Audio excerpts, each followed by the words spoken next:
Hi there. Good morning, good afternoon, good evening, whatever time it is. As always, happy whatever day it is, and welcome. I'm Larry Erickson. This is the Erickson Report. And we start this time with an update about something I talked about last show, in which I referred to a Palestinian-American journalist by the name of Shereen Akleh, who was shot and killed on May 11th while covering an Israeli military raid in the Jenin refugee camp in occupied West Bank. She was shot in the head despite wearing a helmet and a jacket, both labeled press in bright block letters. According to eyewitness accounts and what evidence could be gathered, she was shot by an Israeli soldier. Now, when I talked about this last week, I predicted that the result of this would be that nothing would happen. After a thorough investigation, Israeli government officials would conclude that there's actually no way of telling who fired the shot, so, what can you do? In other words, I'd said what would happen was going to be nothing. Well, here's what did happen. May 19th, there was a statement from the Israeli military provided to the Jerusalem Post, which is a conservative newspaper in Israel, saying, quoting, "In view of the nature of the operational activity, which included intense fighting and extensive exchanges of fire, it was decided there was no need to open a military police investigation." In other words, what happened wasn't nothing. It was less than nothing. They didn't even feel it necessary to go to the facade of doing an investigation. Now, this nothing, this is what I expected, obviously. I expected there would be nothing coming of this. And I expected it because this has happened before. It's happened before, where Israeli soldiers have killed Palestinians and nothing happens. And it will happen again. It will happen again because why wouldn't it? If there's no consequences for what you do, why not keep doing it? What's to stop you? Well, I said last time there should be consequences, and I'll say it again.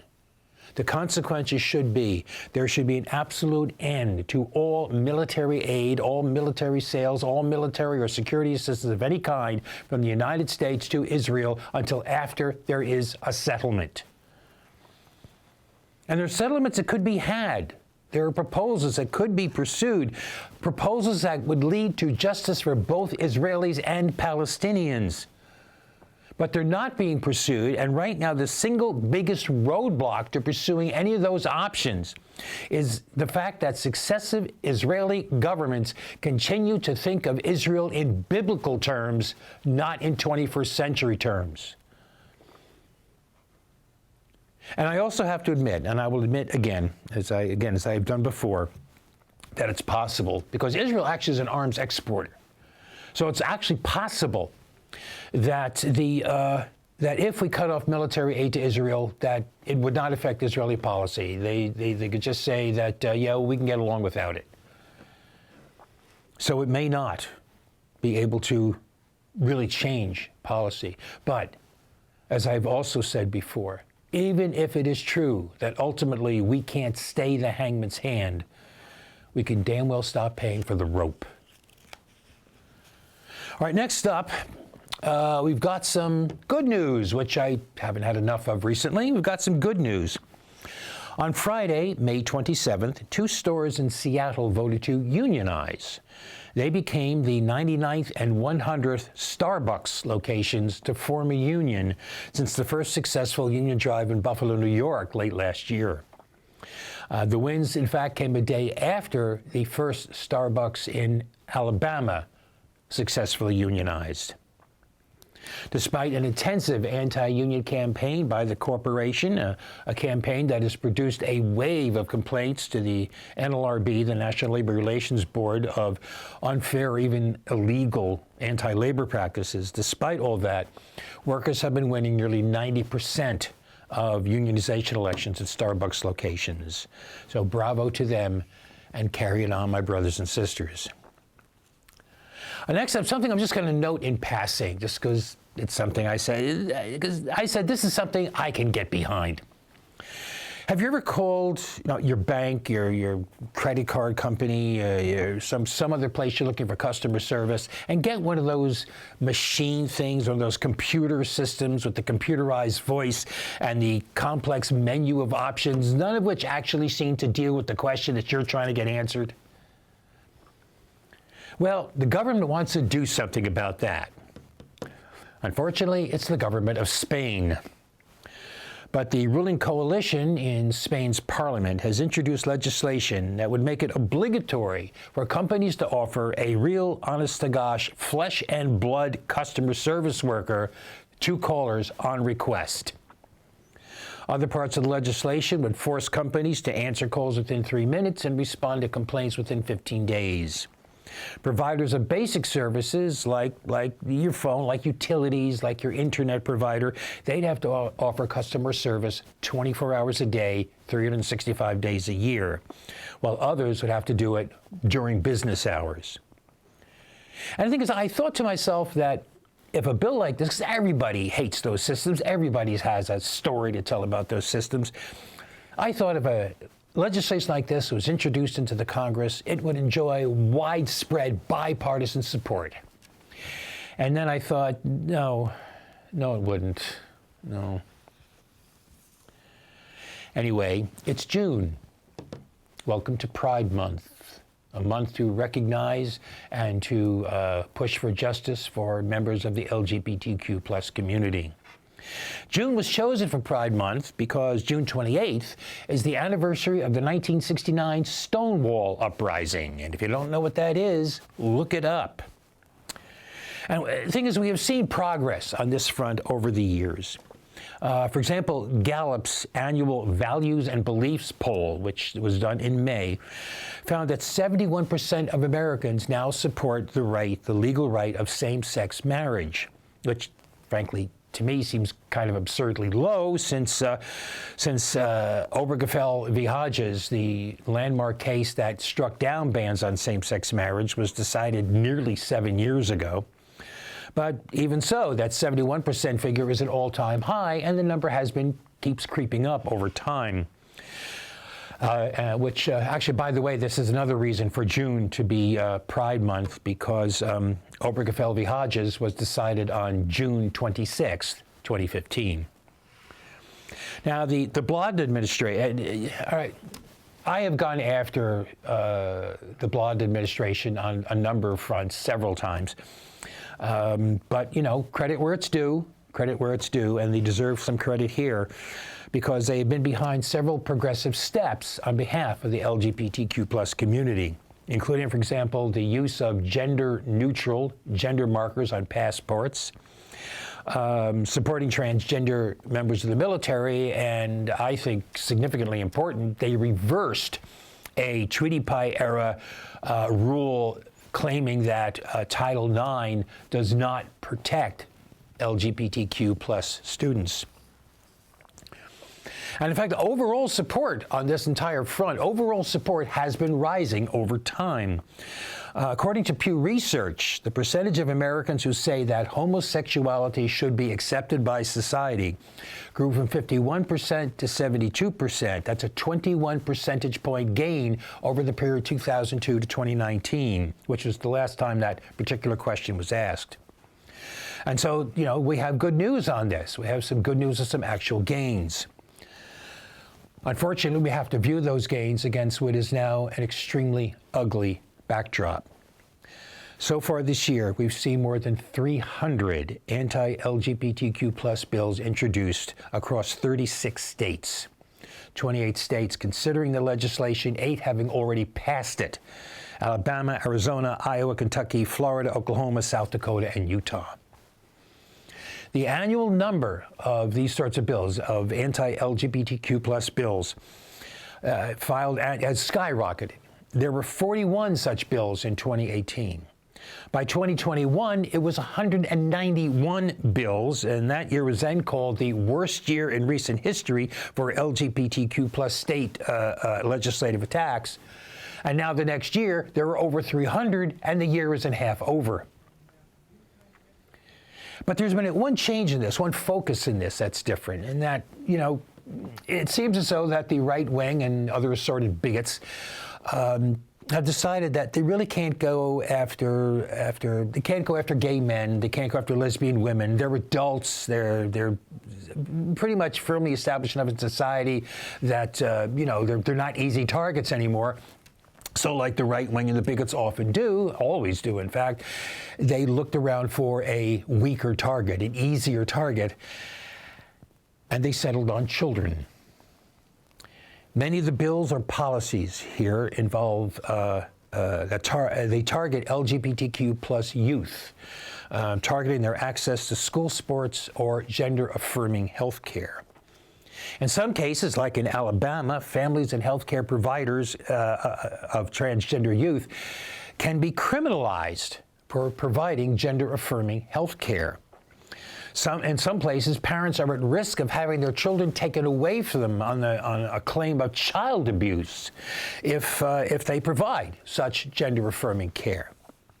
It's to the point where California has passed, and 15 other states are considering legislation making their states safe harbor for such families, places where those families can go and where such court judgments, family court judgments, try to take their kids away from them in other states won't be enforced there.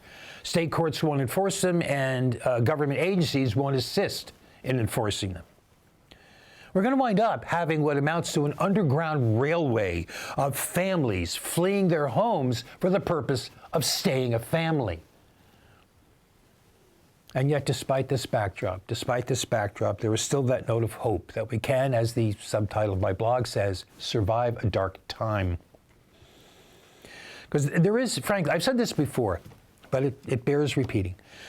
There is an air of desperation about all these laws, about all these attempts to ignore reality, the desperation of people, and particularly of elites, who are in some way, even if it's inchoate, they are aware in some way, to some degree, that they are losing, that they are on the wrong side of history, and that they're going to be left behind.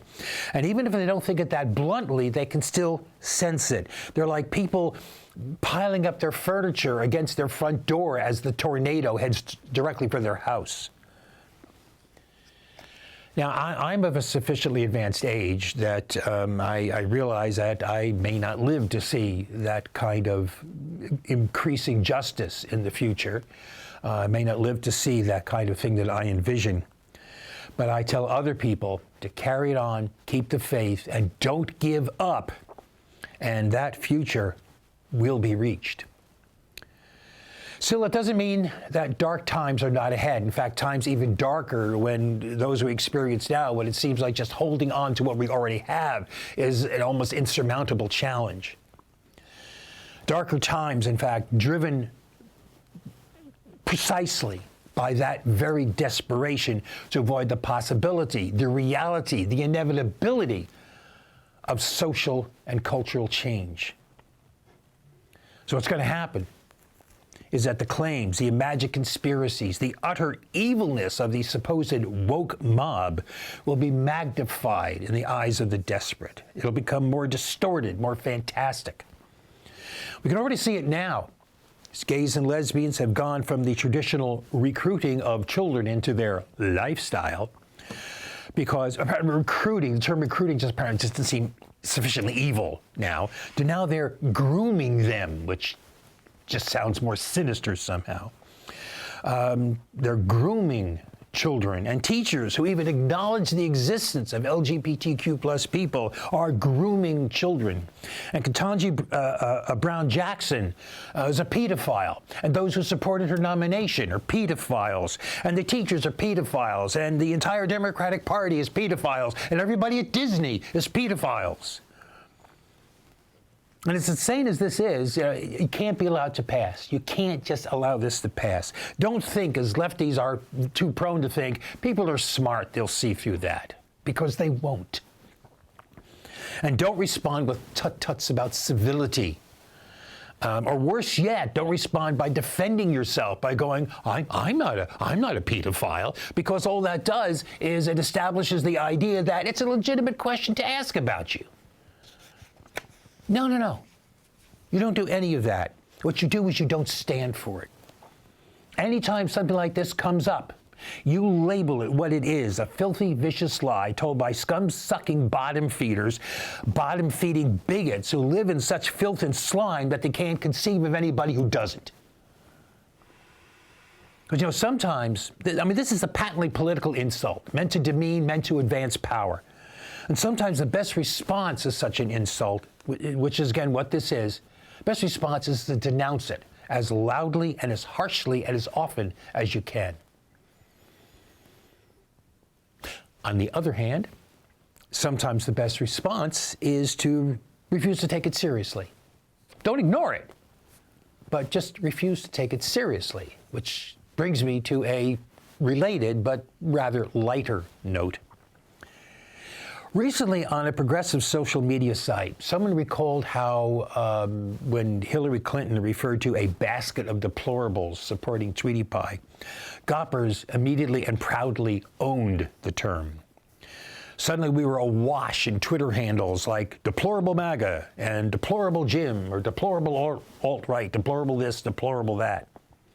This guy said, he said, I am a deplorable was the 2016 I am Spartacus. Because the thing is, those people perceived it as an insult, even though it was actually about the KKK and others who were supporting Tweety Pie, not every one of his supporters, but they perceived it as an insult. And they diffused the insult by embracing it. It is not the first time something like this has been done. It's happened numerous times.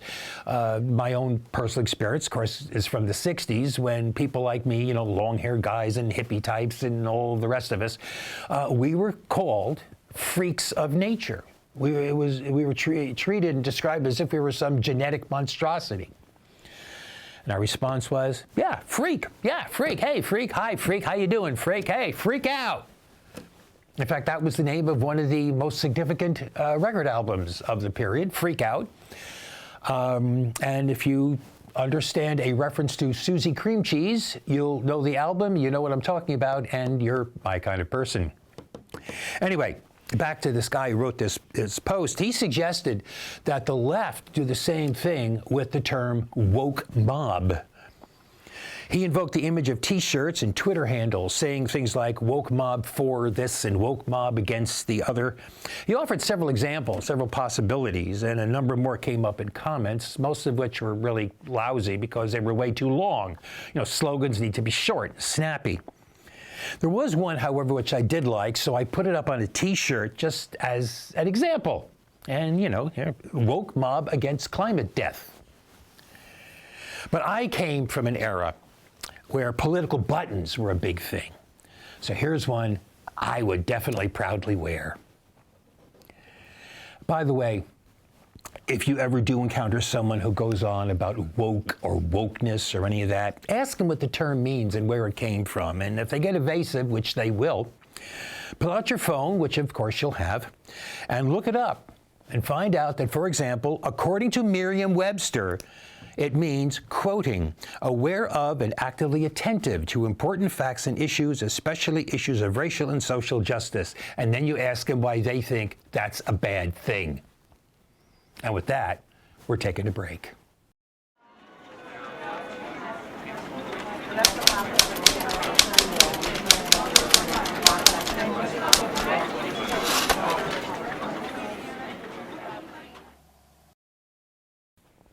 And we are back. Last time out, I spent a little time talking about the mass shooting in Buffalo. And in the course of that, I noted that it was the worst mass shooting in the U.S. in 2022. Little did I know that almost as soon as that show was on air, there was going to be a worse one. May 24th, 2022, 18-year-old Salvador Rolando Ramos fatally shot 19 students and 2 teachers and wounded 17 other people at Robb Elementary School in Uvalde, Texas. So once again, we have to talk about the guns. We have to, because, of course, in response to this, we heard from the right wing and from the gun nuts all of their sorrowful expressions and their thoughts and their prayers, and, of course, their excuses and diversions and distractions, blaming the massacres on mental illness, bullying, Hollywood, video games, rap music, single parents, godlessness, abortion, and other top hits of their right-wing hit parade. Everything that is, except the guns.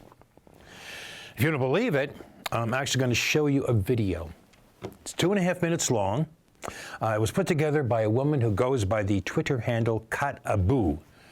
It consists of clips taken from one 24-hour period on Fox News. Okay? Watch.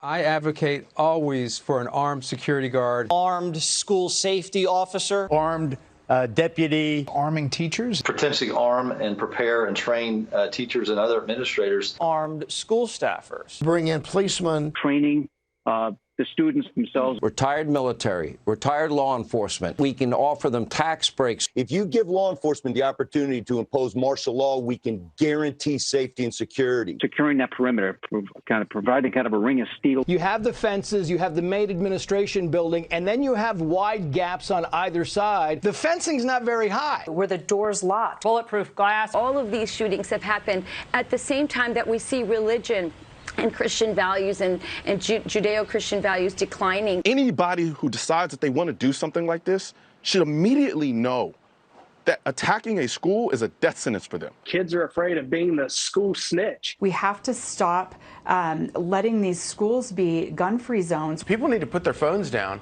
and get to know the person next to them. We have spent billions of dollars on COVID-related measures for our schools. Let's take some of that money and divert it over to hardening these soft targets. A lot of these private schools, they take security way more serious. Parents, take your children to church. This anti-police narrative is forcing people not to call police. A series of interlocking doors at the school entrance that are triggered by a tripwire, and it traps the shooter like a rat. God is the answer to that. There's a moral rot going on that we all need to dig in and try to address. I vote for decreasing social media exposure. We need to start focusing on mental health. Tell us why you think it's important to pray in a moment like this. It calls for faith and prayer. Why is it that schools aren't protected in the same way that airports? There are some people who don't want police officers in schools with guns because other people are triggered. Assault rifle and enhanced body armor. A notification system to let everybody in the school know what's happening. Single point of entry. I don't like talking about this stuff as it happens because I don't think it contributes anything positive. Parents should be held accountable for raising their children properly. Ballistic blankets. We just don't have the resources to get law enforcement there quickly. How about an executive order for these mental health facilities? We have to start rebuilding this country and returning to God. I arm myself everywhere I legally can. It's up to you to protect yourself. 50 claims they made. 50 claims, 50 explanations, excuses, and if I can distort the word that far, proposals. And the only references to guns is that there should be a lot more of them. Well, you know what? I don't want to hear it. I don't want to hear anything you have to say now or ever again. I don't want to hear the garbage, the gobbledygook, the nonsense, the lies. I don't want to hear any of the noxious venoms spewing from the fangs of the snakes at the NRA. I don't want to hear the slimy excuses, the shop-worn slogans, the stale talking points. I don't want to hear it. I don't want to hear anything from the gun nuts and their bullet-off lackeys in Congress. I don't want to hear their lies. I won't tolerate their distractions. I won't abide their trickery. I won't fall for their attempts to talk about anything other than the damn guns. What's more, I also don't want to hear from the Democrats. I don't want to hear any of the mealy-mouthed blather from political cowards who will whine that they're doing the best they can, even as the body count rises and members of their own party continue to either worship the altar of the NRA or run and hide at its approach. And I don't want to hear, as we always invariably have inevitably heard after every such tragedy, after we heard about this one, after we heard, as sure as the sun rises, we'll hear after the next one, that now is not the time to talk about the carnage. Because if that's true, when is the time? Over the past 5 years, on average, over 15,000 people have been killed, murdered by gun every year in this country. Over the past 5 years, on average, nearly 24,000 people have committed suicide with a gun each year. That's over 40,000 gun deaths a year. That's over 110 a day. That's 4 Uvaldes and 3 Buffaloes a day, every day, day after day. The U.S. gun homicide rate is 26 times that of other high-income nations, and having access to a gun doubles the risk of death by homicide. Our gun suicide rate is 12 times that of other developed high-income countries, and access to a gun triples the risk of death by suicide. So I have to ask, when is the time to talk about the guns? How many more have to die before it's the time? How many more have to be shot down before it's the time? How many mothers, fathers, sisters, brothers, wives, husbands, daughters, sons have to lie in spreading pools of their own blood before it's the time? How many children have to cry for mommy after a fall or a bee sting until someone has to, as gently as they can, explain again why mommy isn't there before it's the time? How many wives or husbands or lovers have to wake in the night and reach across the bed and have that moment of confusion before they remember again why there's no one there? How many parents have to suffer the repeated gaping, empty ache of being in the grocery store and reaching for an item before realizing again that they no longer have to buy that sort of cereal or that brand of peanut butter? The days of those children, those spouses, those lovers, those parents are measured not in minutes but in pains. They are marked not by hours but by aches. So what time is the time? And why is this time, whatever time it is, not the time? So I don't want to hear it. I don't want to hear any of it. Not the time? Of course it's the time. It's way past time. Way past time to face the truth that there is only one issue here. There are too goddamn many guns that are too goddamn easy to get. And if you want this to change, at some point, this has to become a deal breaker. At some point, you have to be prepared to say to political candidates, hey, overall, you're not so bad. But if you're not with me on this, I'm not with you.